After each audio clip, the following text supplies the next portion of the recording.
Chapter 2. The residents of this border town had caught and seized the witch, questioning. No, she was immediately sent to be sentenced, with no opportunity to defend herself. He really couldn't bring himself to do anything as stupid as hanging another person just to satisfy the watching masses. He grabbed the formal written orders held by Barov, tossed them to the ground, and announced, "Release that witch." Hearing this, the nobles and the people gathered were shocked. When Barov complained, Roland said, "I'm feeling tired.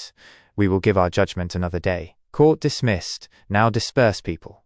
A tall man wearing a suit of armor stood up and argued, "Your Highness, this isn't a joke. All known witches should be put to death immediately upon being identified, or other witches might be tempted to try and save her." Was actually his knight commander. Cheng Yan frowned and said, "Why? Are you scared? Wouldn't it be better to catch more witches than to settle for only one?" Seeing him no longer utter a word, Cheng Yan waved his hand to call his personal guards and left. The castle located to the south of the border town, he dismissed the anxious minister Bakarov outside the door to his chambers, allowing himself to finally breathe a sigh of relief now that he was alone.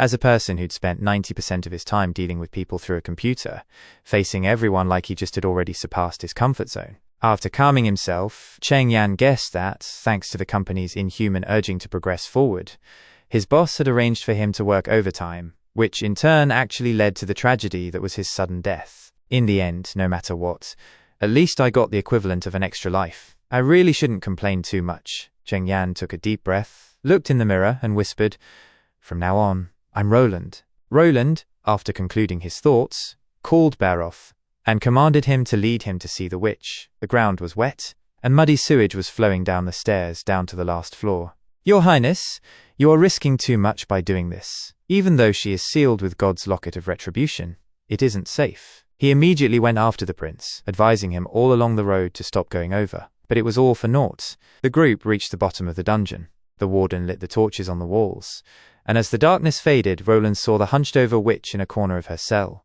Thank you for watching Teen Book.